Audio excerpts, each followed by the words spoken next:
Hello, and welcome to episode 150 of Random Encounter, the RPG fan podcast. I'm your host, Derek Heemsbergen. I'm Embryonix on Twitter. That's at EMBRYONX. And I am joined today by two lovely co hosts. It's been a little while since we've heard from her, everybody. It's Caitlin Argyros.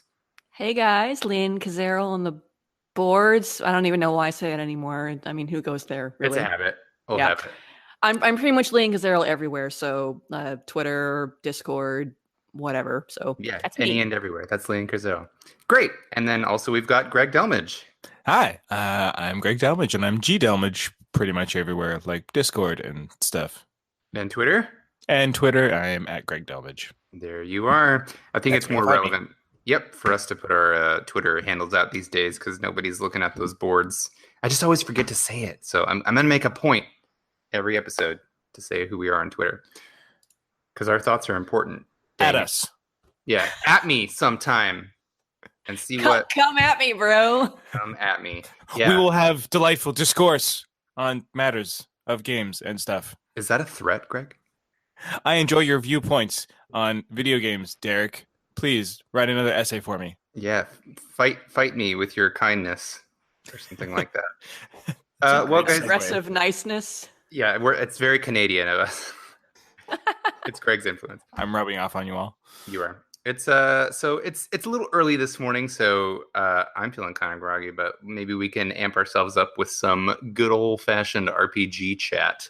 So today I was thinking Caitlin is going to delve a little bit into the backlog because she's been playing some older stuff that we haven't discussed in a while or as in depth. So I'd like to get her perspective on it. And then Greg has been playing a recent game for review that just came out yesterday. So hopefully that discussion should be timely. And I've jumped into a little bit of DLC and a demo for an upcoming game that a lot of people are hyped for. So why don't we go ahead and start there?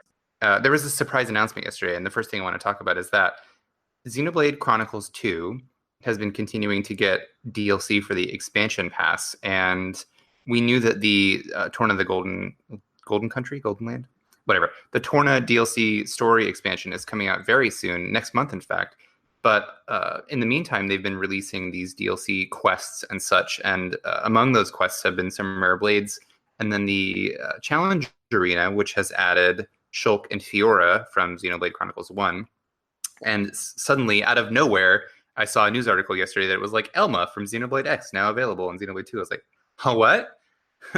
I had no idea, because originally when they had announced that they were going to be adding DLC to Xenoblade 2, they had specifically worded it on the website, new blade. And that was it. Like, it was blade singular. I remember looking at the website and seeing that. And so I was assuming, as was everybody else, like, I'm sure they're going to add Shulk. And they did, but they added Fiora as well. And I truthfully thought that the cameo stuff was going to stop there. But since then, we've also gotten Telos from Xenosaga, and Cosmos was in the game already. If you can get her. Yeah, she's super rare draw or whatever.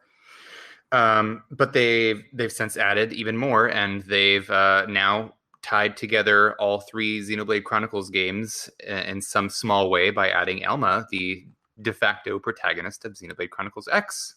So Best girl. Best girl, I agree. She is a great character. And, which, not to disparage her, but it's not that hard in a game full of not-so-great characters to be the best character. Yeah. That game does have Tatsu, and Tatsu is awful. IMO.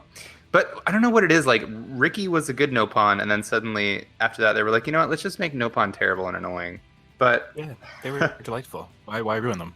Yeah, I know. They're so cute. So anyway, I dug into the Xenoblade 2 Arena DLC today, actually. I hadn't really messed with it, and I wanted to explore it and unlock Shulk and Fiora for the main game before I got into the Torna expansion before that came out. And then with the release of Elma, suddenly I was like, all right, now it's time to finally jump in and do it. So as of this morning, I played through the Arena DLC and unlocked all three of them for my main party, and I just wanted to share kind of my experience with it. So the way that it's structured is you go into this challenge arena. There's a portal in the Orion Titan, but the amphitheater. And when you get in there, Shulk and Fiora come out of their own portal, and the story canon is such that they've arrived from the Bionis, or Mechonis, whatever their world is called. they arrive also, like they jump through a portal or something, and it's like a space between worlds, which is a very convenient video gamey way of bringing together characters from different stories or franchises. So Shulk and Fiora show up, and then they meet Rex and crew, and the idea is that their spirits are tethered to this in-between world, the challenge arena, but their bodies are back in their respective worlds. And to be able to bring them into Allrest, Rex's world, you have to complete a bunch of challenge fights against basically just like interesting or odd configurations of enemies, or some of them are older bosses that maybe you didn't fight at the same time or whatever. Like there's one where you play as Jin by himself, and you have to beat 100 soldiers on an Ardanian battleship, which is kind of a cool idea, but it ends up being a little bit monotonous. But at the very least, these fights are an interesting way to extend the sort of length or depth of the battle system if you're really interested in fighting more difficult stuff or testing your limits. So when you complete a certain challenge, basically there's like one specific fight that you have to do, and when you do it, when you win, you get I forget what they call it, like a link ring that lets this story-wise that they're just like, oh yeah, now Shulk and Fiora can tether themselves to Allrest, so they can go back with Rex and the crew into that world and become tethered as blades, and you can use them in the rest of the game. So that's pretty cool. It was neat to see them as a cameo, and I actually think that their character designs, as represented in Xenoblade 2, look really good. I don't like a lot of the character designs in Xenoblade 2. Well, a lot is kind of maybe saying too much, but there are a number of character designs in Xenoblade 2 that I'm not as fond of, and I think that the art style has something to do with that, but for some reason Shulk and Fiora translate very well to the Xenoblade 2 art style. So let's see. So Shulk is an attacker blade, and he has the Monado. So if you use him, tether him to anybody, right? That person gets the Monado as their weapon, which is kind of cool to see. And his attacks are based off of Shulk's attacks in his original game. So you've got like backslash, and one of them's Monado Shield, which functions a little bit differently. It's just like you activate it and then you'll block a bunch of attacks instead of like shielding your party. And then all of his special Link attacks are variants of things that he does in Xenoblade Chronicles 1. And my favorite is, of course, like the tier 4 maximum level ability where he says, "This is the Monado's power," and he does all his stuff. It's a great reference. And I think, and they got the original voice actors too, which is cool. Good. Yeah. And then Fiora is a healer blade, and she uses her twin daggers, and she's wind element. Shulk is light element. And I had tethered her to Nia because I use Nia as my healer. And she's also got throwback attacks to Xenoblade Chronicles 1, like Butterfly Step and everything. So it was just kind of neat, I think, in terms of like how they introduced them into the game. The whole, they're crossing over dimensions and meeting in the space in between, like that's so done to death, but it works, if it's just kind of like a cameo thing. At least they tried to contextualize it a little bit. So they're both very fun blades. Oh, and a nice bonus is if you put them in your party and you enable a setting in the menu, you can actually have the boss music from Xenoblade Chronicles 1 play whenever you're fighting an enemy. So the boss music or the unique monster music? Oh, I think it's the unique monster music whenever you're fighting a unique monster. Good, yeah. That's better. I mean, I like the boss music too, but come on. Yeah. You will know our names in the same game with you will recall our names. Yeah. So that's a really neat bonus. And then they added in Elma from Xenoblade Chronicles X yesterday. And I did that fight today as well. And that one's actually a challenge. You fight against her.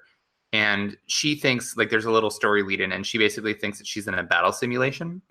And she sees, like, when she comes out of a portal into the challenge area, she sees all of you, like, you look like the prone from Xenoblade Chronicles X to her. It's due to some, I don't know, like, interference or whatever.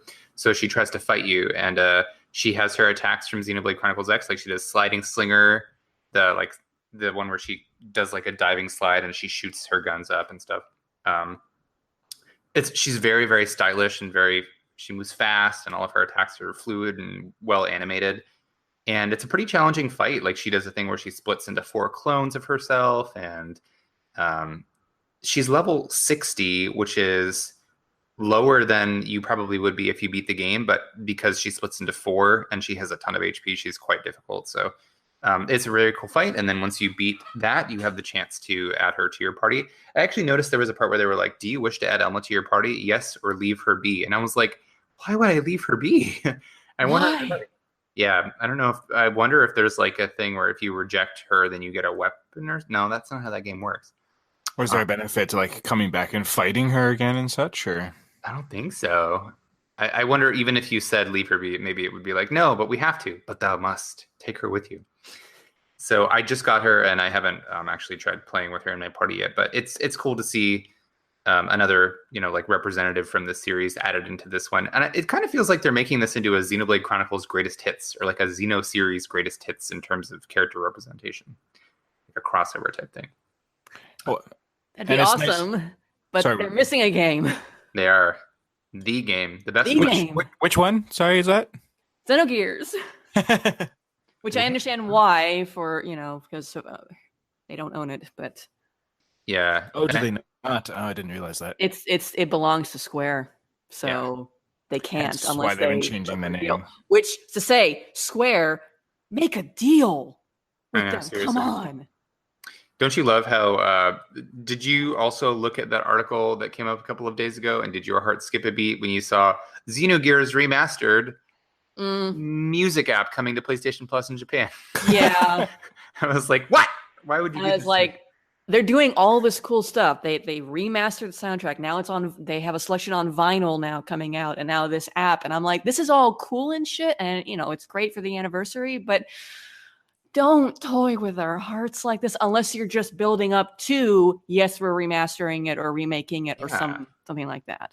I feel like they got to at this point because, I mean, the game it's not like impossible to get a hold of because you can get it on a PS3 or a Vita with the PSN, but like, it's a PS1 game and it would be really nice to see at least just like an upscaled version on PS4 with like sharper text. And I don't want like the crappy smooth over visual filter like Chrono Trigger was originally when it released in FF5.6, etc. But I don't know. I feel like they could stand to. It would be nice also if they would touch up the localization or something, which I know was a big undertaking. But I think we're overdue for something new with Xenogears, and they keep putting all of their attention and focus onto these projects that are music related, and that's wonderful. But this is now like the third music announcement that we've had, and that's all they've done to celebrate the anniversary. We had the revival disc, we had the concert series, and then the fourth, I guess, the vinyl, and then the app. They also are releasing figures of Faye, Ellie, and Weltall. Oh right, yeah. I mean, and that's really cool. Nice, and I want them, but. Well, go ahead, Greg. Oh, I was going to say, but you want to play with them on modern consoles. At least, or hopefully, they don't go to the direction of every like popular thing from the past into like the whole app gacha game kind of mechanic. Sure. Yeah, no, thank you. They did put Faye and Ellie into Final Fantasy Brave Exvius in Japan. Oh, right. Yeah. And they're supposed to be bringing that out here at some point, but the US version of Brave Exvius is like 6 months behind the Japanese or something, or maybe more. Seems like they're trying to build relevance for something then. Right. Like they keep referencing it. So you would think that they're trying to get it maybe back in the public consciousness, and then we'll get to see more of it at some point. To see how it resonates with people, perhaps. Yeah. Who still remembers. Speaking to that whole gacha aspect, I do like that the DLC just gives them to you, though. It's not like you download the DLC and it's a random draw. Maybe Shulk will show up. Yeah. So far, I think all of the blades that you can get through DLC have been added as like you do a quest and you either get the core crystal and you can choose who to bond it with, 100% chance, or they just join you as part of the quest, like Shulk and Elma and Fiora. So, I was going to say, Caitlin, we were talking before the show about if they were to add a Xenogears character to Xenoblade Chronicles 2, who would you pick?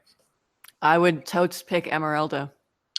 Best choice. Because I was thinking about it and I was originally like, oh yeah, I guess I'd probably add Faye, because he's the most iconic representative. But when you said Emeralda, I was like, oh, no, yeah, that's by far the best choice.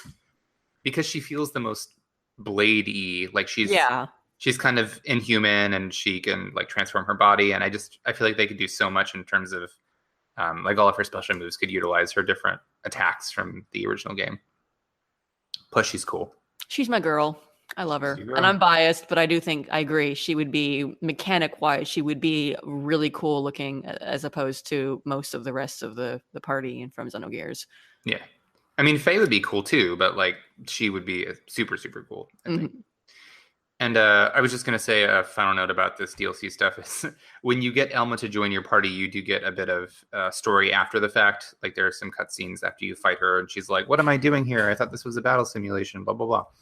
And the NPC who runs the challenge arena is the Nopon Archsage, and he is kind of like a quirky little Nopon guy, and it's very transparent, the writing, that all of this is intended to just be fan service, because they're like, he talks about, oh yes, I was posting about, everybody posts that they want to see Shulk and Elma in the same place on the Argentum Trade Guild message board. And like, Wow. his dream of all people across the world. And then Nia's like, who do you mean when you say all people across the world? Like, what are you talking about? So it's breaking the fourth wall and very clearly establishing itself as just being pure fan service.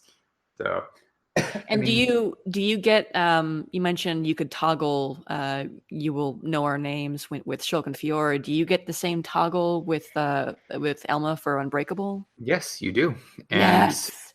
it's whoever you're controlling with your main character will take precedence. Like if you have Shulk, Fiora, and Elma in your party, whoever your main character is bonded to at the moment or linked to whatever at the moment will have precedence. Otherwise, if you have, say, Shulk, Fiora, and Elma all on Rex, then it'll just randomly choose one of the two. But so you can kind of you can force it to play whatever song you want to. And That's you can even nice. turn it on and off in the menu. If you don't want it to ever change the music, you can just turn that off altogether. So yeah, I think that's a really neat additional feature that they did not have to add in any way. And also fighting against Elma with Uncontrollable playing in the background got me really hyped up because I was like, oh my God, this song is so good. One of the best songs in the soundtrack. The models are a lot nicer too coming into the Switch. Mm-hmm. So it's nice to see a much crisper looking Shulk and such. Yeah, they look really good actually. I wasn't sure that they would translate as well into the art style, but I think Shulk, Elma, and Fiora all look great and mesh really well with the world. They don't look super out of place or anything. So that's important. Yeah.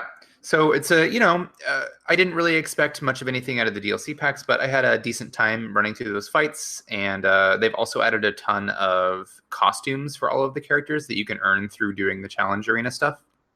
So to me, that's kind of fodder for New Game Plus, because I guess I have this thing with RPGs in particular.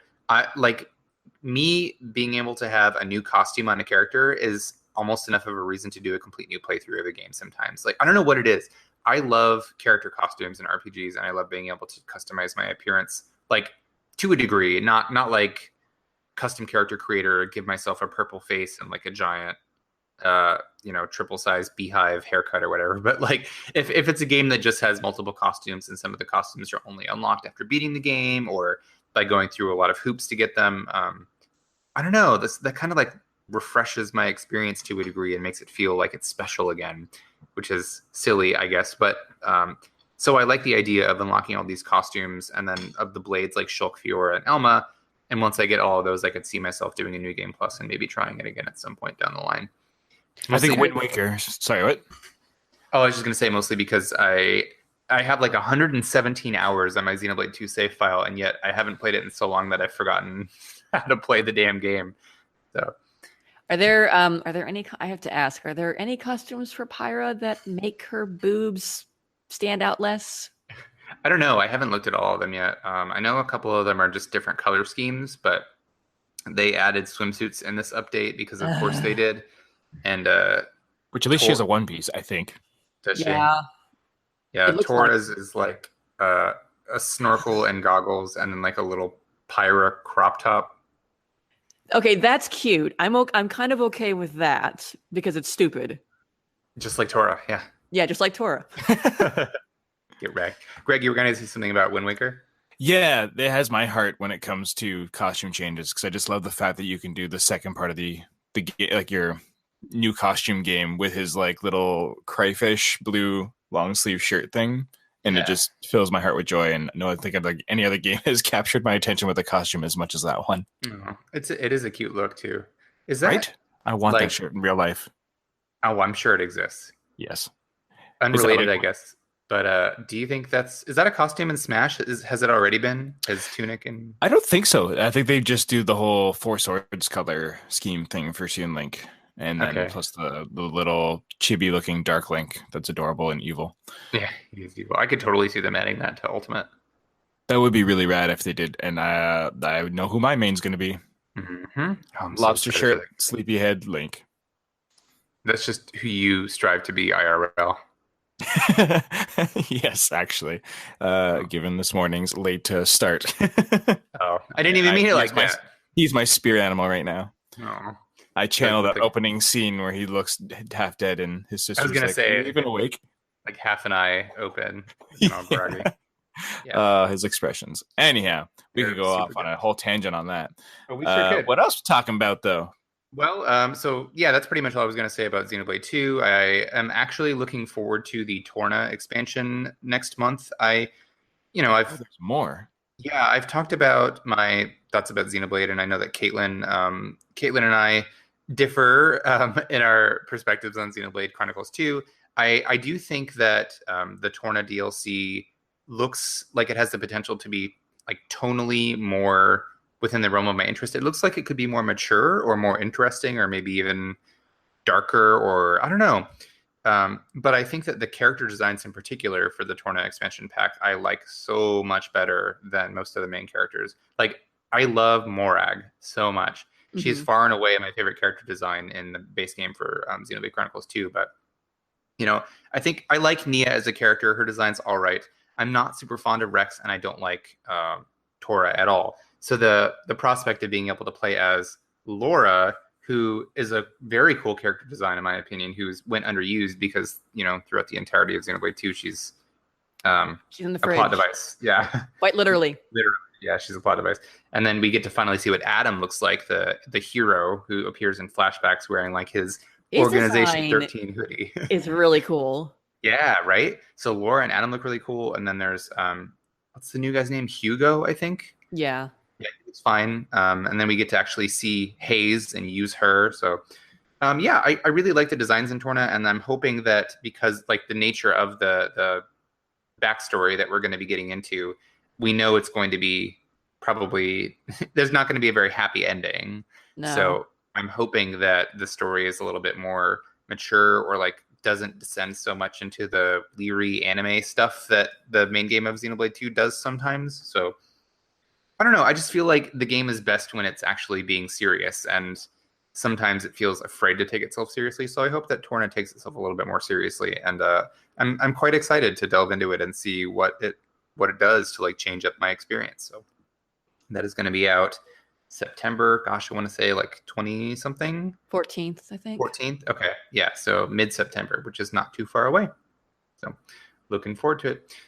The other thing that I've been playing, because this is all about me, is I booted up my Switch and wanted to hop into some of the demo for Valkyria Chronicles 4. That comes out very soon as well. Now, isn't that like the 20-something of September? I want to say 25th. Okay, that sounds right. 25th, 26th, or something like that. That's right at the end. Yeah, so Valkyria Chronicles 4 had a demo come out.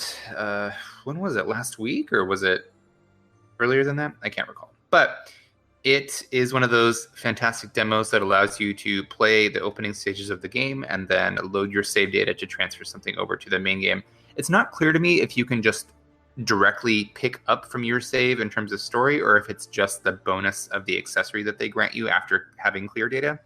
But either way, I wanted to see what Valkyria Chronicles 4 was going to be like, because as we know, Valkyria Revolution happened, unfortunately, and the series has kind of it took a turn for the worse. Well, what it really did was vanish for a time, because we got Valkyria Chronicles 1 and then 2 here. 2 was on the PSP. 3, also a PSP game, never came out in North America, so it kind of seemed like the series was dead in the water for us. And then Valkyria Revolution was announced, and we were kind of excited to see the series come back, but it turned out that it was like a bland action RPG that nobody really cared for all that much.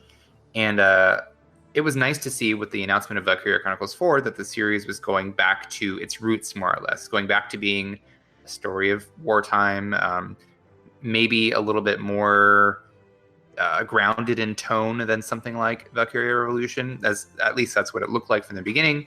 And the music is by Hitoshi Sakimoto again, and Yasunori Mitsuda did the music for Revolution, which is great. But Sakimoto's kind of got like that distinct series sound. So all signs were pointing to Valkyria Chronicles 4 being fantastic. So I wanted to try it out for myself before release and see what it's going to be like. I am slated to review it as well for RPG fans, so I'm sure I'll have more thoughts on this in the future. But I did download the demo and I played through all of it. It gives you 3 missions, like a tutorial and 2 full missions. And it's just, as far as I can tell, it's just the opening stages of the game. Like there's nothing removed or limited in it. I beat the demo. Each mission is probably like anywhere from 20 to 45 minutes or so. So it's like fairly beefy for a demo. And you get to play around with one of the new class, the Grenadier, which is like a character who has a mortar that they set up, and they move around and they become like a stationary turret, more or less. Please tell me it's the Shiba Inu. He is in the game, but he's not in the demo. So I was unfortunately unable to meet Ragnarok for myself, but he looks adorable. Opportunity. I know. The Shiba Inu would get people to buy the game. I'm sorry. True. Yeah. Running around mortaring everybody. But anyhow, sorry, the Grenadier class that is not the dog. No, I think he's supposed to be like a medic. Mm-hmm, yeah. Oh, that makes sense. So cute.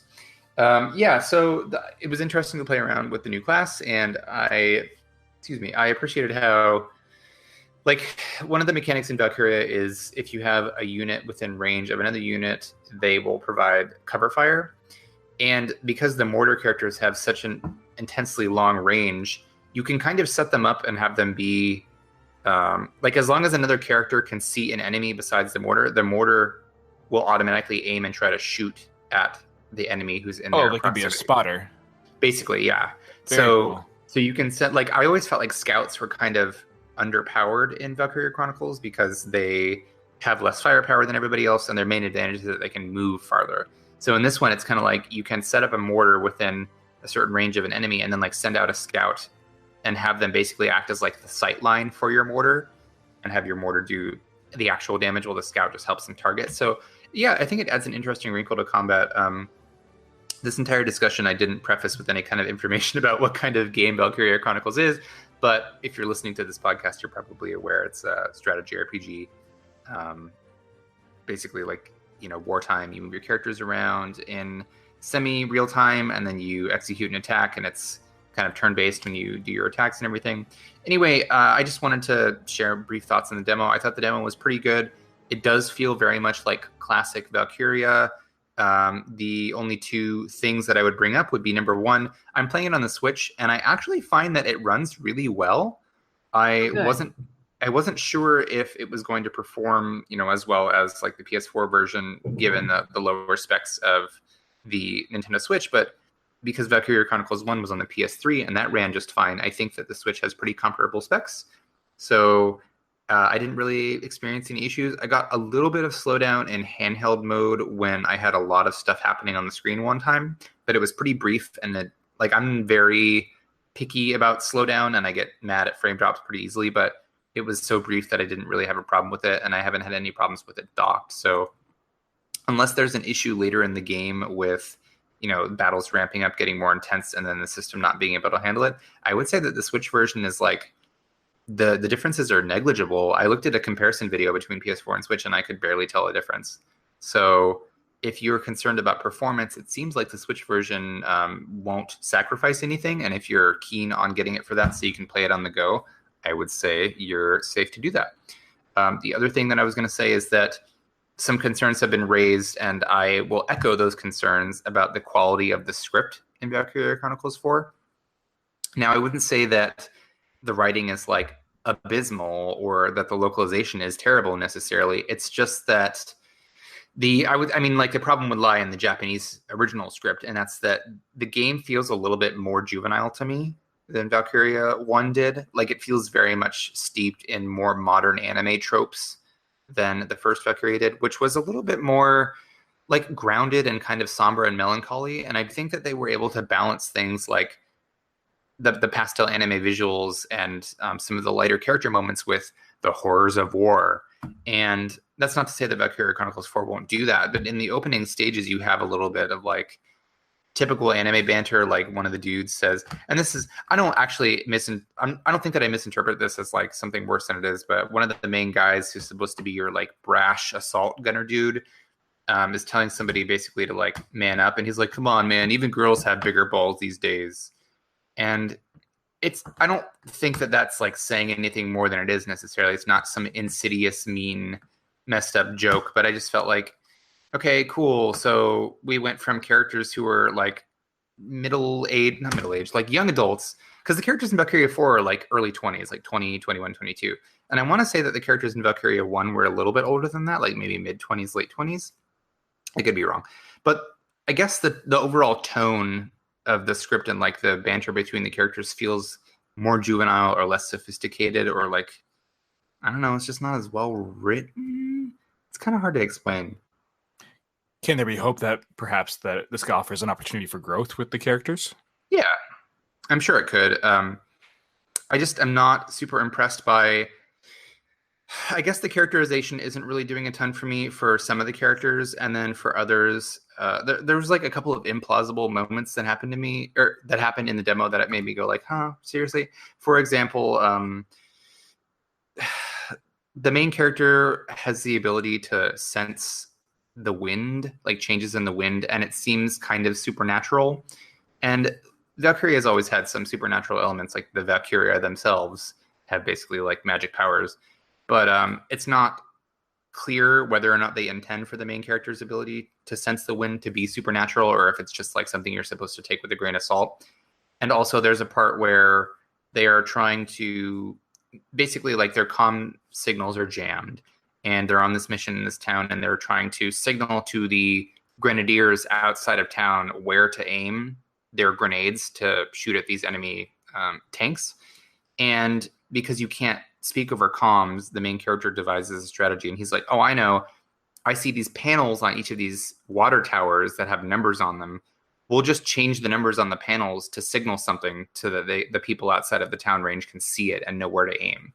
Which, okay, if there's like some shared information between the grenadier outside of town and the main character that would have significance as to what those numbers would mean, sure. But it's like, I'm doing a poor job of explaining this, but like each of these water towers has a 3x3 panel of numbers, and the top row was always like 714 or whatever. And he's like, okay, we just have to have our sniper shoot the panel that says 4 to turn it into 5 so that somebody will know to aim right here. And it's like, what? That doesn't even make sense. Like, you shoot a panel and it changes numbers? That's not physically possible, unless it's like there was a number panel hidden beneath it that, like, you know, applying force with a bullet would like shift it around or something. You know what I mean? It's hard to explain. It's like she's just shooting this wooden panel and then the number is changing on it, and that's not how reality works. Like, and then the grenadier happens to know exactly what 715 means and shoots the grenade in exactly the right place and takes out the enemy tank.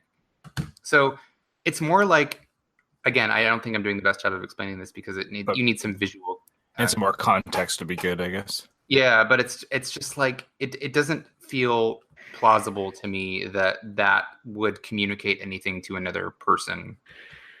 And the game is relying on this very anime sense of like, well, just accept that this would happen and that the strategy works, when in reality it wouldn't. And I guess what I'm trying to get at is that Valkyria 1 felt more grounded than this does so far, but it is very early. So I just want to keep an eye on that to see if the game continues to abuse these kind of like suspend your disbelief. Yeah, exactly. If the game expects me to keep suspending my disbelief for these kinds of tactical actions, or if it will ground itself or reveal itself to have some kind of supernatural element that would make those things possible. Yeah, if they at least just said like, oh, it's like the longitude and latitude, they'll get it, you know, or something like that even. It's yeah. Like, well, okay, I'll buy that. Yeah, and that's what I expected it to be, but their explanation after the mission was like, oh yeah, 715, July 15th. It's a special date to both of us. But how does a date tell you where to aim your grenade? We had a picnic there. It was really nice. Yeah, I don't know. It was odd. So the demo it feels very much like Valkyria 1 in terms of gameplay, except for the addition of the new class. Other than that, it's like it feels almost identical to me. So if you are a fan of the earlier Valkyria games and you just want more of the same, you're good to go here. The only unknown is kind of how the narrative is going to play out, but I'm moderately hopeful for it, and I'll have a review of that on the site next month sometime. So I'm sure we'll talk about it on the show then. For someone like myself who hasn't played any of them and has it sitting in their Steam backlog, Play it. Thank you. I will take that and work with it. But also, will this demo spoil anything for players like me who want to experience a bit of Valkyria but don't want to ruin the overarching story? No, because this one takes place concurrently with Valkyria Chronicles 1. It's a different squad of people in a different part of the same continent. Yeah, and so I'm actually not sure exactly how they're going to tie together, but they have referenced the events of Valkyria 1, but it's more like it's early game stuff because they're taking place at the same time. So they've been like, oh yeah, we heard that Gallia was just invaded. And they're like, oh no, I wonder how they're faring over there. And then if you play Valkyria 1, you know how they're faring over there. So that's all. It sounds like DLC potential for having crossover content and such for fan service. They've actually already announced that, that there's a DLC thing to have the characters from Valkyria 1 join your squad. Yeah, yes. Yep. So better include Vice and Ica. Oh god, I hope so. They're part of your squad. Yeah, I feel like it's just the core cast or whatever, like Largo, Rosie, Alicia. But that would be nice. I won't say no to Rosie. I love Rosie. Yeah. So yes, that's an astute observation, Greg. They've already taken that into account. So it'd be interesting to see how that plays out. Figures. Yeah. Well, Greg, I want to move on, and I want to get your opinion on a game that you've been playing that none of us have because it just came out yesterday, and you've been on it for review. So tell me about Yasuhiro Wada's new game, Little Dragon's Cafe. Little Dragon's Cafe is a delight in spite of all that it's got going on, that it kind of gets to in half measures, as I've said. My review will probably drop tomorrow if we stick to schedule. But I've spent the better part of the last week just making lots of food, exploring the little island, and growing a dragon, which is really neat and satisfying, as one might imagine. It's got a lot of charm. What attracted me to the game initially was just how pretty the presentation of it is, like with the storybook kind of pencil crayon drawn backgrounds, and the character models all have that texture on them as well, which gives them a very tactile kind of look. And then the dragon itself is just very endearing, and a lot of the early videos and such players saw to what they've also shown of it growing up and such, and being able to fly around on the back of a dragon is something that games don't get to do very often outside of like Skyrim DLC or that Drakengard game that everyone did not like. I think that was the one, right? Which one? I guess all of them people didn't like so much. Drakengard 3 was, that's good. It's all right. It's pretty good. The story made up for any wonkiness. Drakengard 1 was pretty bad gameplay-wise, though. Anyway. That's what I heard, which is disappointing. This is nothing like that game. This is a cutesy simulation game by the creator of Harvest Moon. Yeah, and it definitely, you can see the Harvest Moon roots quite plainly. But again, what they brought in from that is a very light version. So before getting all to that, you've got these two twins, Rin and Ren. You can choose between either of them to play. So you have the option of being the boy or the girl. And then you go through all the tutorial lead up of this whole 11 chapter and prologue story. The prologue introduces all the basic concepts, and players can very easily get a grasp on everything. And it's clear out the gate that the tone is set to people younger than ourselves, which is great, which is why I wanted to get my hands on it so that my daughter could give it a shot as well. She's been playing it as well and has enjoyed being able to run around with her own little dragon and come to me with like discoveries of just like, oh, I was able to do this, or every time she's seen me even further ahead and saying like, oh, you have this dragon now, or it's grown up, or you can do this, and it's very exciting. So I like that aspect of it, that it is something that she'll be able to dive into and thoroughly enjoy. But the game itself, as well as it presents, you can definitely see the flaws in it. Graphically, I notice at the gate, like the draw distance and such is very short, so you'll be like walking along and then things will just pop up as the assets kind of get rendered in, if you know what I mean. So Yeah. you'll be walking along and all of a sudden it'll be like, oh, it's a completely wide open plain, and then poop, there's grass, poop, there's bushes, oh, there's a tree. Yeah, And, I think we there's saw some that enemies. in like trailers too, and I was worried about that. So I guess that's something that stuck around. Exactly, and it was worrying to me too. I was hoping that was going to be just an early build sort of situation, but it just seems like the game struggles to process that stuff in however they've built the framework. So it makes the game look very like PS2 era kind of dated, but handled with less smoothness. Because even then, they had tricks back in the day of even just using the whole draw distance fog kind of thing to hide that stuff and let things more smoothly come into play. Whereas I know they want to have their big, nice sweeping vistas of this quirky little island of amazing, but it kind of works against it, and especially with the textures themselves look great in the cafe and on the characters, but I find in the world they're so small, so you get a lot of that texture repetition, if you know what I mean. Okay. So you can very much see the pattern of the field, for example, and it just looks very samey because the pattern is so small. Do you know Okay. that? Yeah, effect no, that I I'm know what talking you mean. about? Because Yeah. I was kind of concerned about some of that, just seeing the pre-release materials, like I don't know, something about the environmental design seemed a little bit budget to me, or like Yes, not exactly. super handcrafted kind of thing. So Yeah, it's clear they had like an aesthetic they wanted to get to, but it didn't quite translate well into this. And yeah, I'm wondering if there's budget and such too, which comes into play with the animation as well. All the character models of like the main core cast are really nicely designed. I like the quirky characters they've built, and all of their facial animations are very expressive and exciting in a very Saturday morning cartoon anime kind of way. But their physical animations are limited to like one or two gestures. The characters will stay fixed as they like rotate on the spot. There's a lot of corners that they cut, like they have like an animation for them eating their food, but when someone asks for a drink, the screen will black out. You'll hear them drink, and then it'll go to the frame afterwards of them being like, that was good. So they do a lot of weird corner cutting to get around certain story beats that they just either didn't have the budget or the time or whatever in the engine to animate these more fluid scenes. I think it's because it's in the in-game engine. So while it looks nice and meshes with everything, it hampers their ability to storytell more fluidly. yeah, that makes sense. I wonder what the reason is for that. If it really was just budget, or like they figured that those kinds of like providing those kinds of animations wasn't integral to the quality of the experience, or what? Like, because the idea, I guess, would be if they were going to cut corners with animations there, then they would spend their resources, energy, effort, whatever, elsewhere.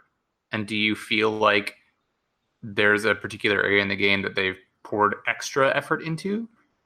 Not terribly. I feel like the visuals was definitely their biggest thing to draw people in, so that was a big focus for them. But in motion, yeah. If the style is one thing, but like if it doesn't look as good in motion, I wonder what the purpose was of spending so much energy making a specific art direction. Yeah, like it's the player character themselves interacting with the environment, like all gets decent movement, and the dragon is well animated because it's rather crucial they get that right. But there's a lot of, even with that, exploring the environments, there's a lot of jankiness in terms of both how the world itself functions and how a player interacts with them. So, for example, you'll get to your really basic running around, jumping over small obstacles, and every once in a while, the character will get stuck on a weird one and just kind of float there for a second until you kind of shift them over and they land back, and then you try jumping again. The dragon itself will, some ledges it will jump down off of, other ones it won't when it's following after you, and you're kind of trying to call it over to send it into a cave, and you're waiting and waiting and waiting while it finds its own path that apparently is longer than yours to get there. Stuff like that, or and it's easy where there's clipping where like the head will go into a wall or something like that, depending on how you've parked your dragon. But that stuff's a bit more tricky to work around. But the other stuff that really showed to me too is like shadows would like shutter. You know what I'm talking about? Where like where the 3D something isn't quite working right with the lighting engine in a spot, and you'll be walking, you'll just see this like shuttery shadow on a wall that was just bizarre. And the frame for it really takes a dip on lighting changes sometimes in some of the more advanced areas past like the initial kind of open plains. So stuff like that really starts to show the cracks. Yeah, and it's not even like it's the fault of the system because you're playing on Switch, right? No, I'm playing on PS4. Oh wow. Yeah.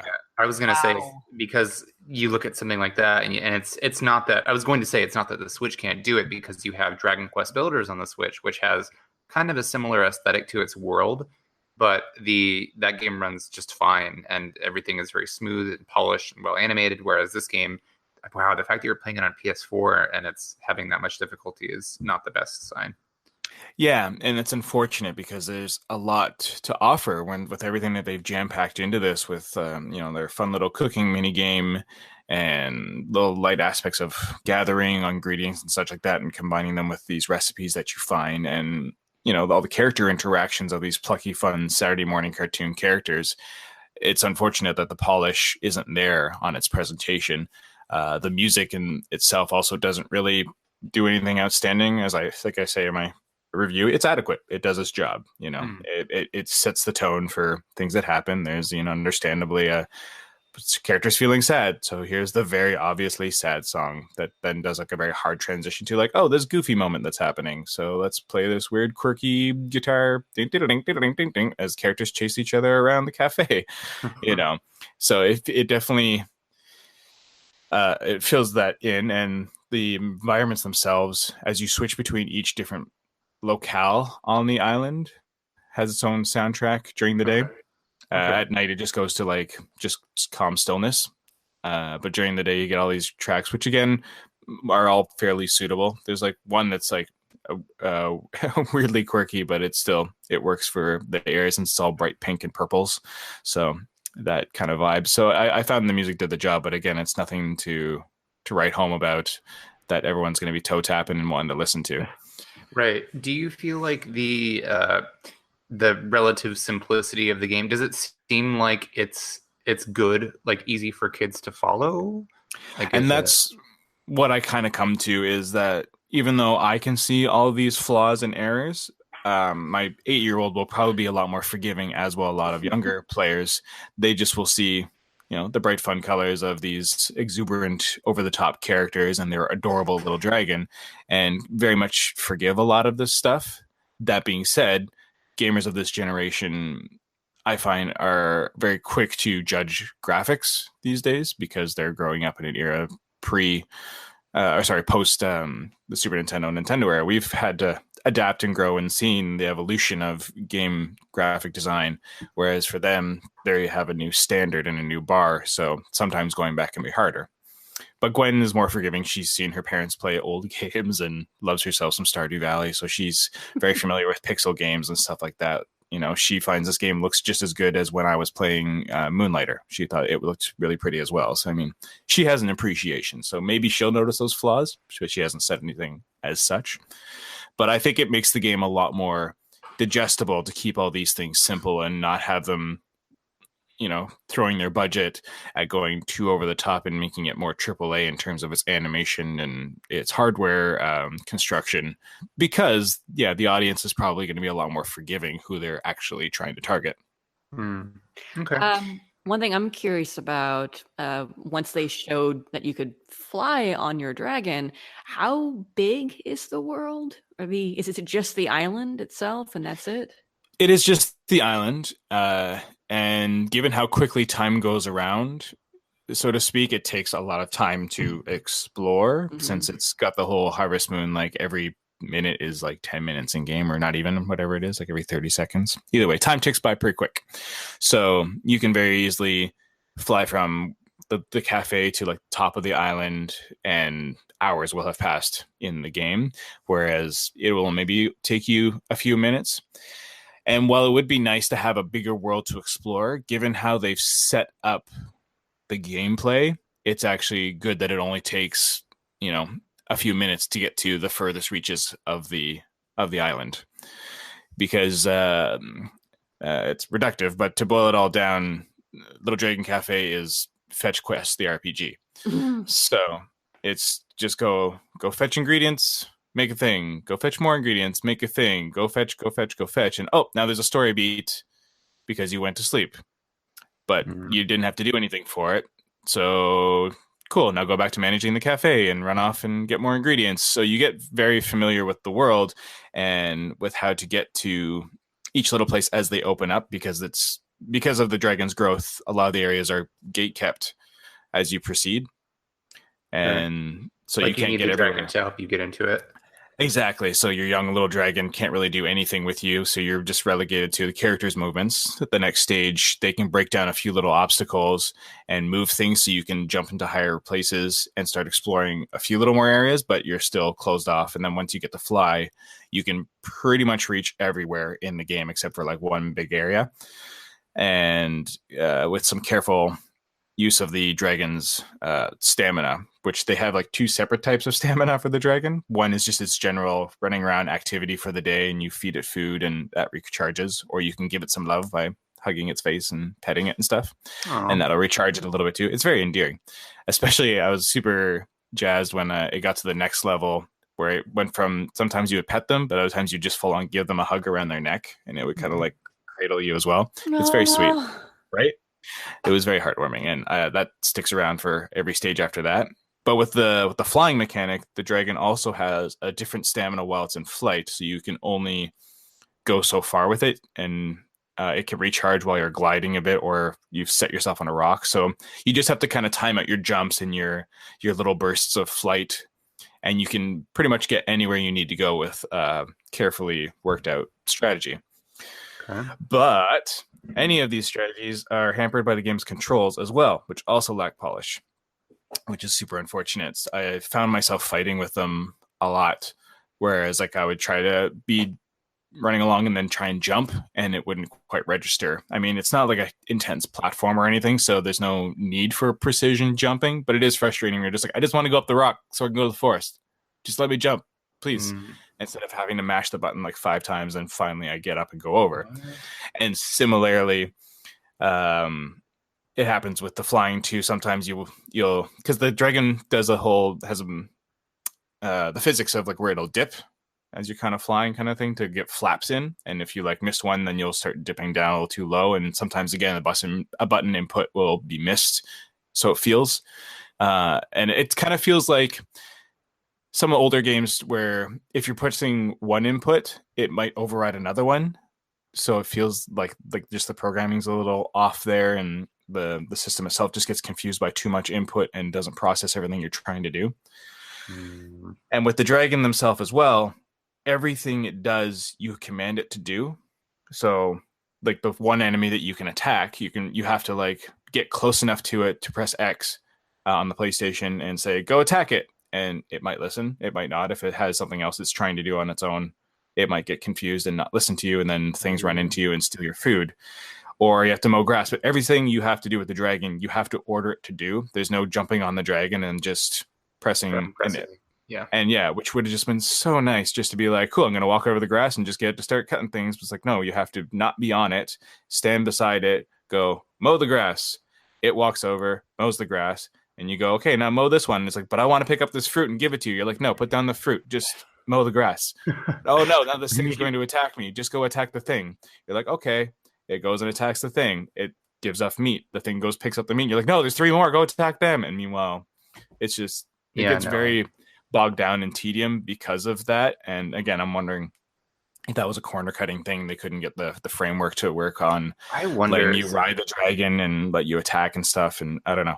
That sounds like it would drive me effing crazy. And I know that you were saying that this is more directed towards kids probably, but I don't know. To a point you were making earlier about how a kid might be more forgiving, or rather how people are having increasingly high standards for graphical quality because of our generation. For me, it's like, I mean, I'm 31, so I'm not super old or anything, but I grew up playing Nintendo, Super Nintendo, etc.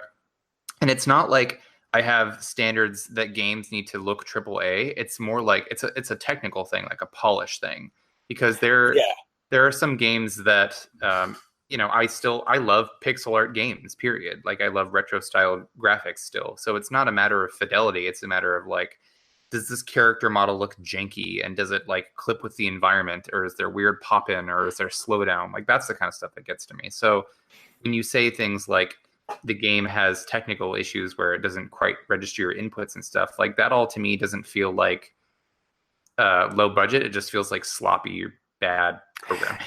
Exactly, and that's what kind of comes through. That it just seems there was a little too many corners that were cut in the development process. As much as they tried to make a really nice game to present to a new generation of gamers, there's just a lot that left to be desired. And I hope that they can take this framework and build something better with it, because all that being said, there is still a really nice charm to the game that keeps you coming back for more, I found.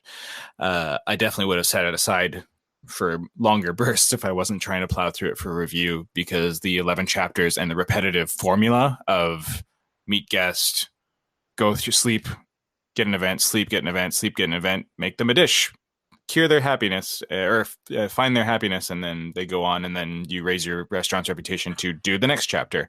Mm-hmm. It gets very repetitive, but oddly enough, in those simplified stories, which I cover in my review, there's an odd charm, because the one thing that the game does really well is it presents all of its NPC characters that come into the cafe and that you are ultimately going to help throughout the story as very like obvious tropes.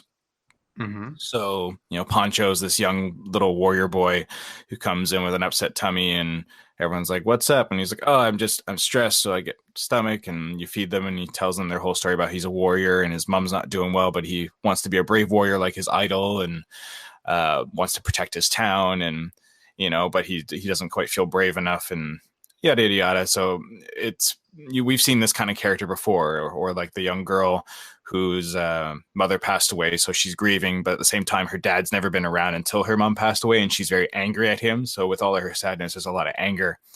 Again, we've seen those characters in anime and cartoons before, but the game does a good job of kind of calling out those tropes, so to speak, because you get this cafe, you get your staff, and the staff all come together to help these people work through their problems in very healthy ways. So it kind of gets these characters to open up like, hey, maybe you should stop lying to yourself about, trying to put on these airs like you're this big, brave, amazing warrior, and just be okay that you're not the best warrior, but you're doing the best you can, and kind of get rid of the toxic behavior and turn it into something that's more accepting of your limitations. Mm-hmm. And so I thought stuff like that was nice and surprisingly depth. Doing not a great job of recalling it, but they do a lot of tearing down of unhealthy behavior in each of these very tropey characters, and then helping them to recognize that it's okay to be as they are, or they don't need to be so obtuse or whatever to see things with a better point of view and live their lives more positively. That's good that there's a nice message behind some of the game. See, this is a point that I was going to make, is that this perhaps carries a little bit more of a caustic edge than it should. And I don't mean this to be, awful or anything, but, the creator of Harvest Moon, it's Yasuhiro Wada, I believe is his name. He proved that he had a good proof of concept for a video game in Harvest Moon, because the idea of a farming game back in the Super Nintendo era was like, okay, I don't think that it was met with a lot of enthusiasm, because it was like, how is that going to be fun? So Harvest Moon came out, and it proved itself to be a winning formula, and the idea has evolved over the years, and then eventually culminated in something like Stardew Valley, which arguably is even better than the Harvest Moon games like Story of Seasons that are currently out now. Yeah. And, when Yasuhiro Wada first moved on to doing a new type of game, there was Hometown Story, if I'm not mistaken.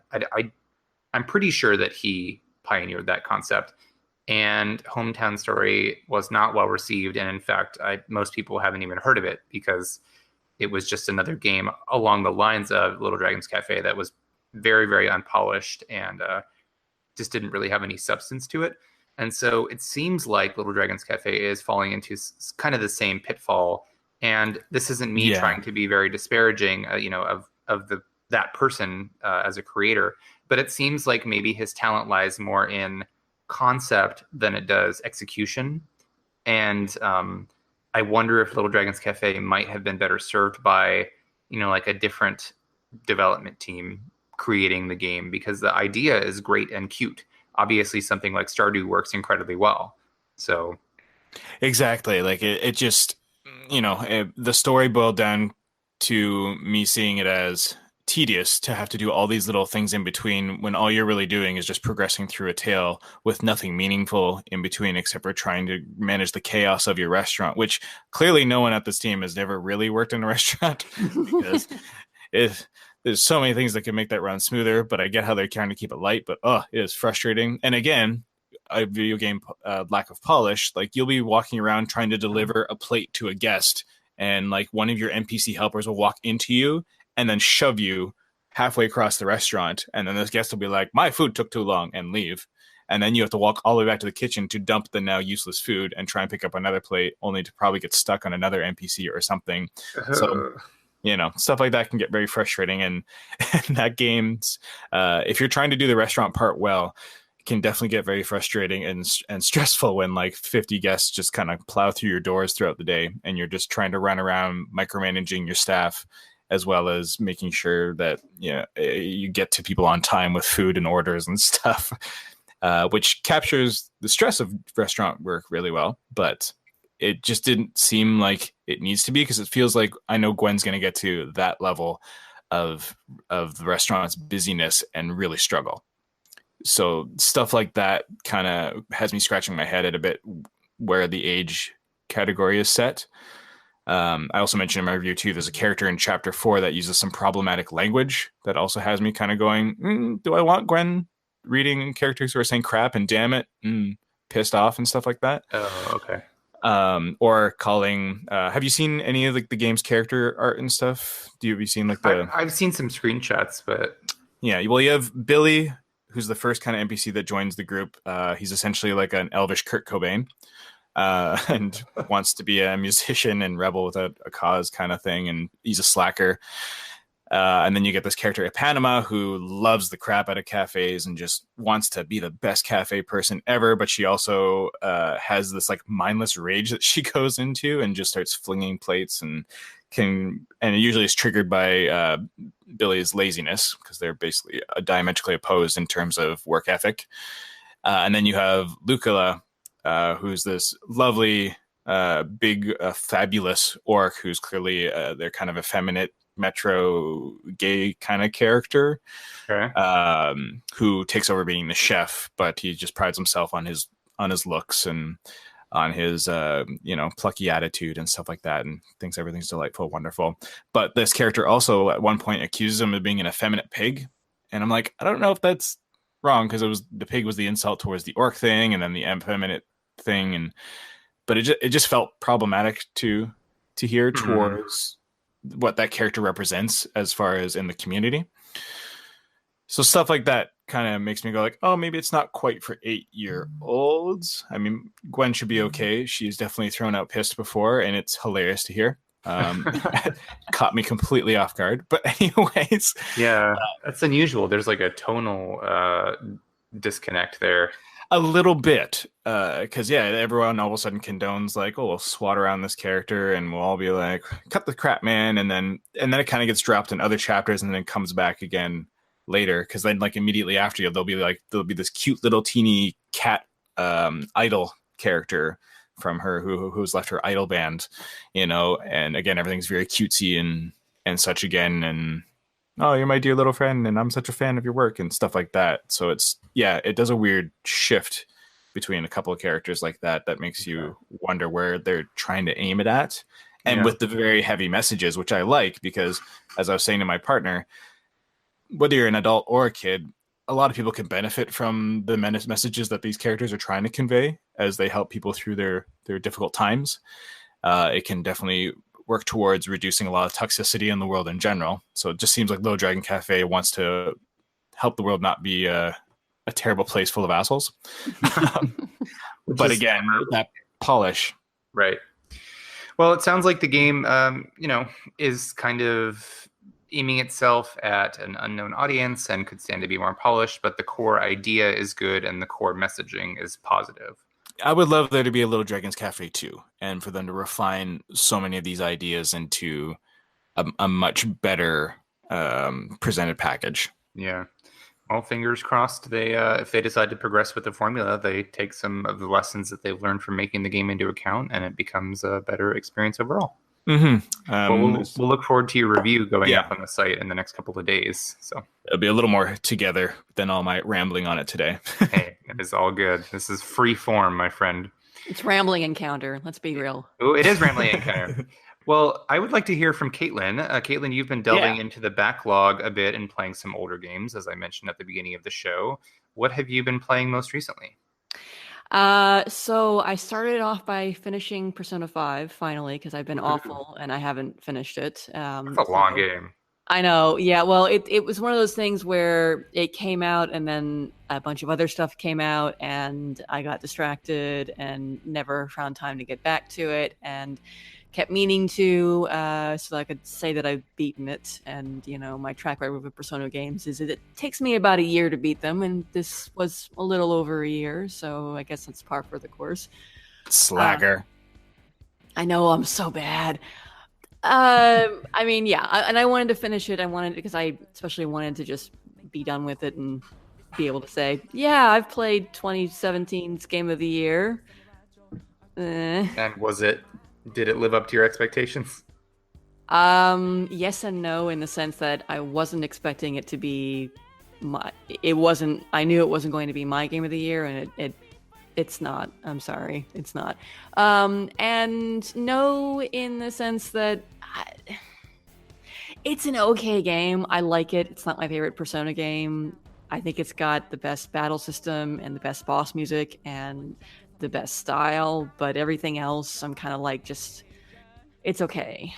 So I would agree with that. I do think it is the best combat system of, like, out of Persona 3, 4, 5. Well, I guess the whole Persona sub-series has the best combat. It is the most stylish. It's the most polished visually. But I would agree. We've discussed it on the podcast before. I think that it is. I think it's a great game overall, but the writing just isn't as sharp. I don't find the story as compelling. Yeah. Like, the twists and turns were either predictable or just kind of like, all right, seen it before. And I mean, like, we've talked about the localization, and that's an issue too, but I actually think that it goes deeper than the translation. I think that there are issues I think so too. With the story and the writing that are present even in the original Japanese version. I agree. So I'm glad I finished it. At some point, I will go probably do a speed New Game Plus playthrough so I can fight the Twin Wardens, because I need... I was actually surprised that Rivers in the Desert plays in more than just one boss fight, and I want more of it, so I'm going to fight the Twin Wardens and jam out to Rivers in the Desert. I didn't know it played against them? Or it plays when you fight against them? Yeah, it plays against them when you fight them. Cool. So I want that. Great song. So yeah, love it. The boss music is so good in the game. Mm-hmm. So I finished that. That was kind of like they were doing like JRPG July or whatnot. So right. I finished it in July. So technically, even though I didn't start it in July, it was my JRPG for July, I guess. It counts. Yeah. And then I immediately jumped into Assassin's Creed Origins, which I had started earlier in the year and just didn't. Once again, got distracted by other things. Probably Final Fantasy 14 related. I'm sure some of it was Final Fantasy 14. Yeah. And I don't think that we talked much about, or at all about Origins. But I don't remember talking a lot about it, yeah. Yeah, since it is now an RPG, it's in our coverage and we reviewed it. And it's an interesting game. It's still definitely an Assassin's Creed game through and through, but I can really appreciate the changes that they've made to the formula and, well, to some parts of the formula. And to the world and the exploration. I think that Bayek is a great leading character. I like him a lot more than some other leading characters in the series. He's a sweet good guy who's a good father who's in a shitty situation, and it's easy to root for him based on the circumstances that happen early on in the game. And the world is big and beautiful, and despite kind of going when they announced ancient Egypt, I enjoyed exploring Egypt. It was fun, and I haven't tried it yet, but it's really cool to see that they have the tour side of the game where you can just explore Egypt and learn things about ancient Egypt without having to worry about the story or combat or anything like that. It's a really cool thing. I hope that they do that for Odyssey. You mean ancient Egyptian history, like how Noctis and what's his name appear on a mural somewhere? Oh, okay, yeah, let's talk about that. That is the stupidest tie-in. I think it probably makes more sense on the Final Fantasy 15 side, because on the Assassin's Creed side, it is complete and utter bogus. You don't like the camel chocobo that's nightmare fuel? If I could kill my mount, which I probably can kill it by just attacking it once I've summoned it, but I want to put it out of its misery. It's a horrible chimera beast that shouldn't exist. So it's pretty terrifying. No, the quest it's a little puzzle thing you have to solve, and then you just randomly meet Arden, who just for some random reason appears. Wait, he's there? He's there. He literally appears. He comes out of like a force field chambery thing, and he smirks at you all sexy like. And then Bahamut shows up out of nowhere and does a thing, and they disappear. And that's it. I did not know about that. It's so bad. Okay. So yeah, that's a thing. But beyond that, the world is nice and pretty, and the characters are okay. The RPG mechanics that they've thrown into the game, they're there. I mean, you have hit points, you deal damage in hit points, you gain experience from quests, weapons have stats, you can craft equipment that improves your stats and things like that. I mean, it's all there. It still doesn't really feel to me like it's anything more than Assassin's Creed game that has RPG dressing on it. Like, I don't necessarily approach moving around the world or dealing with enemies in any way that I wouldn't have before they introduced RPG elements. So it's that kind of RPG, and I'm very much looking forward to seeing how they iterate on that with Odyssey. We know there's dialogue choices, and they've told us that your decisions will have consequences, so we'll see about that. You have in this case, all of your equipment, including what you wear, not just your weapons, have stats. So that's a nice bonus. We'll see how things develop from there. I still feel it's probably going to come off like an Assassin's Creed game with RPG dressing, but we'll see. And let's see, Origins. What else is there to talk about? You said you were playing Mass Effect Andromeda? I am. Or for Origins, you mean? For Origins. The one thing I'll say about Origins is it's kind of interesting. It's supposed to be about the, obviously, origins of the Assassin's Creed Brotherhood. And in some respects, it is about that, but it comes so late in the story that it feels... To me, it was kind of a letdown in terms of like, this is supposed to be about the beginning of the Assassin's Creed Brotherhood, and it literally comes in at the very last minute of the plot. The whole story itself, I think, is problematic. I think it needed to be restructured majorly. The way it's presented to the player, you start in media res with Bayek already kind of hunting people to get revenge for his son. And they eventually show you what happened, but it's all very awkward. Like, you spend the whole prologue of the game not really knowing why any of this is happening, and they eventually flash back to it for you.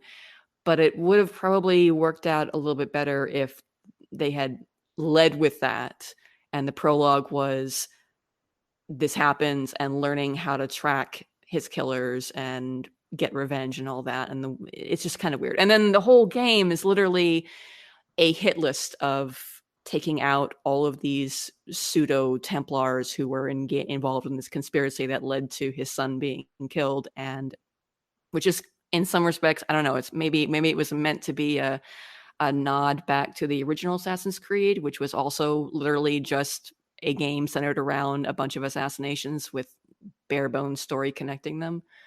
But it ended up feeling lopsided. You spend 3/4 of the game doing this, and there is a plot twist that's involved that changes the game, and that's the point at which the Brotherhood becomes a thing.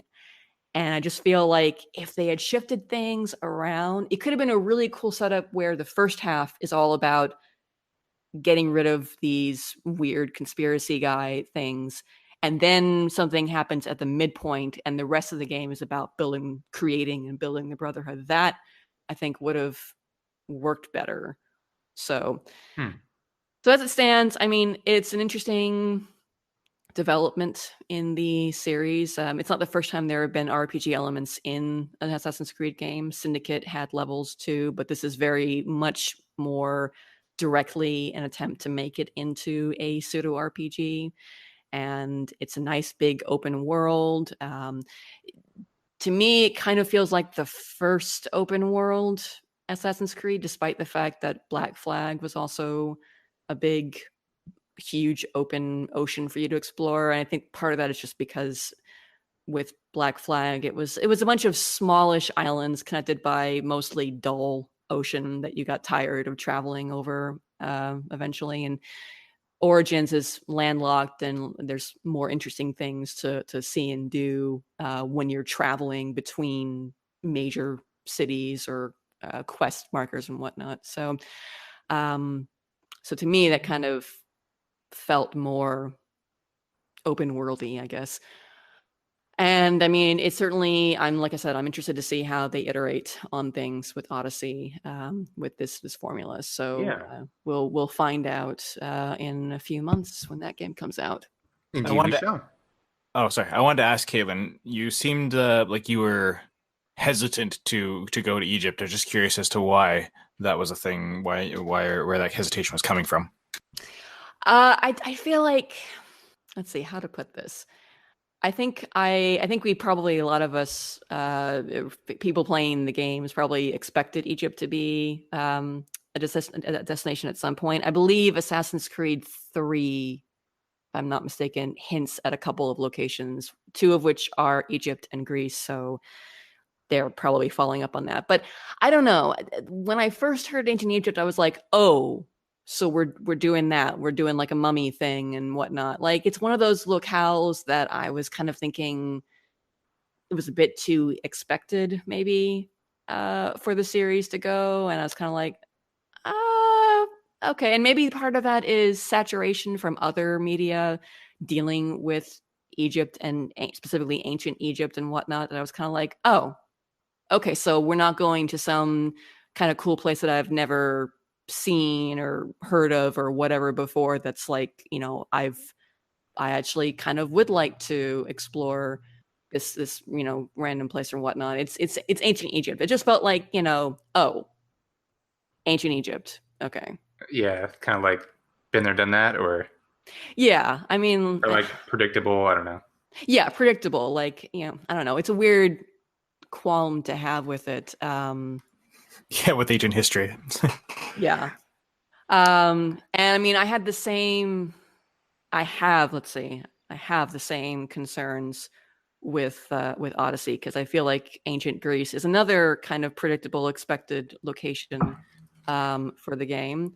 And I mean, me personally, I want them to go somewhere in Asia at some point, like a main game to be, which is also, I know I'm a hypocrite, that's also totally expected and predictable, but I don't know. With Odyssey, it's a bit more personal because I don't know how to feel about them giving their take on ancient Greece, since it is my heritage. And we've seen, I mean, the same kind of issue with ancient Egypt. We've got other games that deal with Greek mythology, notably God of War.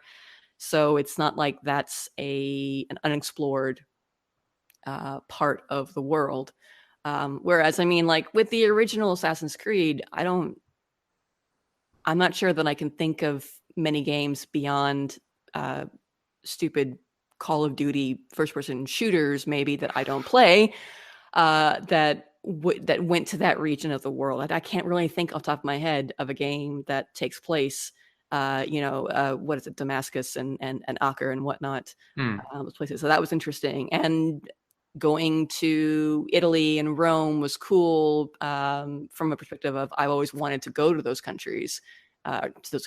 Sorry, I've always wanted to go to Italy. Okay. And see that, and the Revolutionary War period in Assassin's Creed 3 was that I also was not super interested in that because that's been done to death in other media, and it was less about going to a place that I've never been before. But I don't know. It's a weird qualm to have. The first time I heard Ancient Egypt, I was like, oh, okay. Right. I guess you just wanted like a more unexpected or out there setting or something a little bit more. I know this is a charged word, and it'd be like something more exotic or, not done so much. Yeah. Yeah, something like that. I've had similar reactions to other games. Initially, I was kind of bored by the idea of Syndicate being in London, and that game changed my mind about it. I love Syndicate. It's one of my favorite games in the series. And to a certain extent, Origins did too. It was fun to play. I liked exploring Egypt. I haven't done the DLC or anything like that. So there's some stuff I haven't done in the game, but there's that. And I hope that Odyssey is the same way, that it will overcome my initial trepidation of the location. And what they've shown so far looks interesting enough. So I'm kind of reserving my concerns until we get the final product in our hands. Okay. So yeah, and I mean, do you think that you'll review it for the site? Well, Greg and I are the ones that are currently interested. That's right. It's going to be one of us at this point. Fight. I mean, I'm totally fine deferring to Caitlin since I have never played an Assassin's Creed before beyond the first briefly. So I feel like your history with it will probably lend better to the review. I just selfishly want to do it because a good friend of mine that I've met through Annette, Michael Antonakos, is the lead character in it. So she voices Cassandra? No, he's the assassin. What's his name? Alexios. Oh, I got it wrong. Okay. Wow.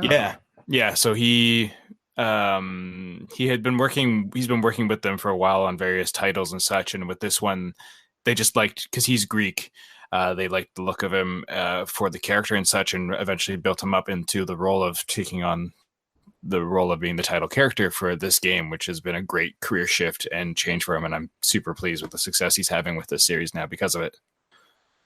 Okay. So I just selfishly wanted to review that just to be like, I'm playing my friend, yeah, kind of thing. But that was about it. You can do really bad things like get him killed, and you can be like, hey, look at this dude, or something like that, or get him into awkward situations and be like, sorry. Basically. Well, we've had enough of our friends and such to also be commenting on how like this new assassin's basically just gonna be a homewrecker because he's so handsome and such.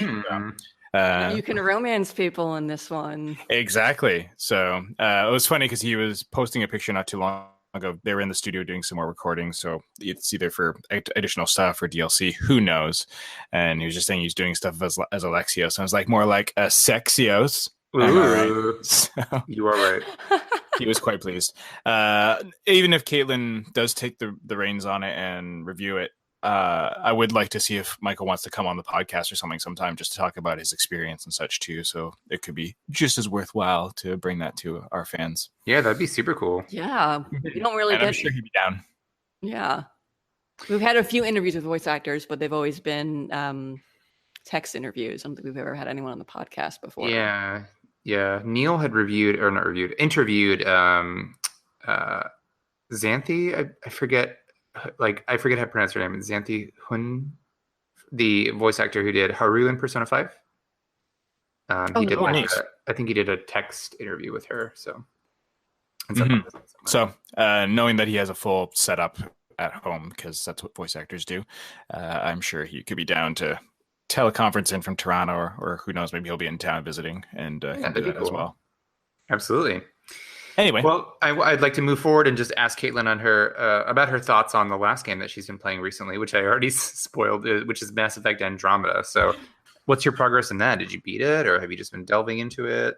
I Dabbling? am, from what I can tell based on quest list, I think I'm halfway or ish through the main story. My total progression is obviously closer to a third of the way through, but there's a huge amount of time waster side quests to do. So I think I'm halfway through the main story, which is further than I got the first time I started playing. I actually restarted and did a whole new game because I figured it's been forever since I played this, and kind of wanted just a fresh start with a new writer. So, and it's I mean, I don't think my opinion is super changed from when I originally played it, but it's interesting coming back to this game after they've made all of their improvements to it, some of which were really easy for me to pick out, like the increased inventory space and some of the changes that they made to I don't know, there's something weird about the eyes in the original version of the game, and weird, stupid things like having certain features be restricted based on which preset you chose for your rider, which is stupid.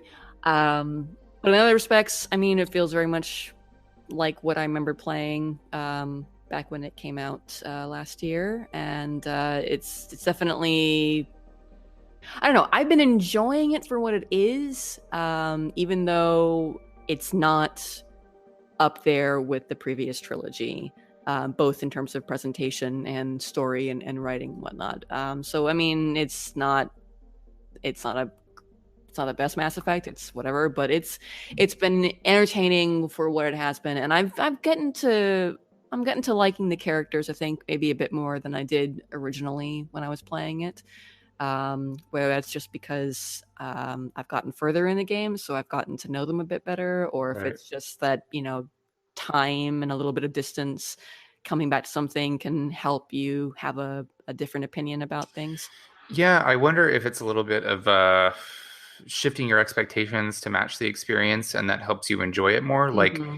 the example that always comes to mind for me is Final Fantasy XII, because the first time I played it upon release, I was disappointed in the scope of the story and the sort of lack of characterization overall. But once I got in my head what Final Fantasy XII set out to accomplish, every time I revisit it, I liked it more and more, and now it's like in my top three Final Fantasies, and top 5, 10 games of all time. I just love FF12 to death, and I think that shifting my perspective helped me appreciate it a lot more. So I wonder if it's like a similar thing. Yeah, I think when I first played it, it was at launch. So outside of like some early reviews, we didn't really know about how the game was going to kind of go down. And now it's like, I know it's easily the least liked Mass Effect. And yeah, it's Mass Effect 1 is still probably better in terms of story. But it's got its own strengths. The combat changes, I think, they're really fun. It's nice to have the freedom of mixing and matching your skills and being mobile with the jump jets or the biotics, if you're expecting the biotics to move around the battlefield. That's really great. I think that's the single best thing in a lot of ways about the game is the way they sort of opened up combat like that. And you can see they're running with it. I can see elements of this being thrown into Anthem. Not just necessarily from Andromeda, but from the Mass Effect series in general. Like they have combos and stuff like that, and the ability to switch between javelins whenever you want. That sort of flexibility is nice. So I'm glad to see that they're kind of taking an evolution from Andromeda's more mix and match, really customizable combat into future games. But I mean, yeah, I definitely have tempered my expectations a little bit, and I mean, I guess I still have half the game to explore and see how I feel. I know that there's been the ending is also a sticker point for this game, so we'll see how I feel when I finally beat it. I'm not super expecting a lot because so far the big bad Ket have been really dull and boring as enemies, so I won't be surprised if the ending is kind of but we'll see. All right. So that's my backlog. Yeah, that's Caitlin's backlog adventure. Yeah, it sounded like you were going to be going down that path to Andromeda when we were doing Retro Encounter. Mm-hmm. You Yeah. were just like, I need to go back and do this. I'm going to go back and do it. And then since I have the games on PC now, I'm going to go back to Mass Effect 2 since we were playing Mass Effect 1 for the podcast, and I'll play that and Mass Effect 3, and I'll be like, they'll be the palate cleanser after Mass Effect Andromeda. Like, I'll play that, I will enjoy it for what it is, and then I'll play a better Mass Effect. Yeah. Go back to the good stuff. I'll go back to my Gare Bear. Aw, Garrus. It's So much to amazing. celebrate. And I've never heard Gare Bear before. Right? That's what I call him. Yeah. I'm just picturing his head on top of a Care Bear body now. Yes. That Oh, sounds I have a custom made plush that's kind of bear-like. He has movable Excellent. arms and legs. So Wow, he truly is a Gare Bear. yes. His little his little belly mark, what would it be? Would it be just like an assault rifle or something? Like a scope, power scouter type thing. Oh yeah, like the skill, kind of like just like the crosshairs. That's what it would be. There we go. Yeah. Yeah. Adorable. Well, I think that's going to do it for today's episode. The thing is, we're on episode 150 today, which is quite a milestone, and we wanted to do something a little bit special, but unfortunately scheduling made it so that we could not. So you can hopefully look forward to a little something extra for episode 151. That's what we're planning on. And then We got of plans. course, we do have plans. And then, of course, we have this fall's biggest RPG coming up very soon. Biggest JRPG, at least. Dragon Quest XI releases next month. It's actually only like, a week and a half away or 2 weeks away? So we It's will coming have... quick. Yeah, we'll Yeah. have plenty to discuss about Dragon Quest XI very soon on the show, so you can look forward to that. But in the meantime, I hope you've enjoyed the discussion we had today. If you have questions, comments, or spare potions, you can email us, podcast@rpgfan.com. You can also follow us on Twitter at rpgfancom and like our Facebook page at facebook.com/rpgfancom. Subscribing to us on iTunes or through RSS is great. What were you going to say, Greg?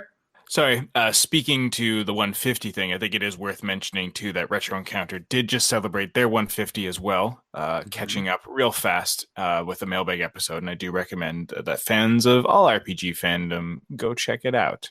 Yep, we shouted them out on the last episode for their 150, so if you listened to that, heeded the call, and sent in some fan mail to them, they did read it on the episode, and it is up now, so go peruse that at your leisure. Well, that's going to do it for us today, I think. So for Caitlin, Greg, and myself, thanks so much for listening, and we will see you all later.